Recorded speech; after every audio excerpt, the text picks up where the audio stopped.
A fin de semana deixou distintos resultados para os equipos do Círculo Chantadeino de Xadrez.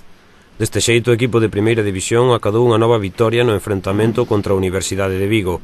Hoffman, Gotera, Camilo e Villarino venceron os xogadores da cidade olívica por 2,5 puntos contra 1,5.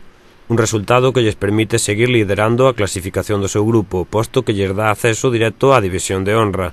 De conquerir este ascenso, converteríanse no primeiro equipo galego dunha poboación de menos de 10.000 habitantes que chega a esta categoría. Pasamos a falar da competición de Segunda División. Nesta, os chantadinos non tiveron tan bo resultado na xornada de Liga, xa que o equipo do Círculo, composto por Guitián, Ricardo, Pitelo e Boán, perderon fronte ao Loureiro por unha partida e media contra 2,5. Resultado que sitúa os chantadinos no 8º posto da clasificación. En Terceira División, os dous equipos do Chantada acadaron unha vitoria e unha derrota. Deste xeito, mentras o equipo C gañaba ao Loureiro B por 3-1, o Chantada D, no que xogaron Alejandro, Pablo, Lionel e Antón, perdía frente ao Universitario de Ourense por idéntico resultado. Deste xeito, o equipo C, composto nesta ocasión por Alberto, Gabriel, Lionel e Enrique, acaban a primeira volta da Liga líderes da clasificación.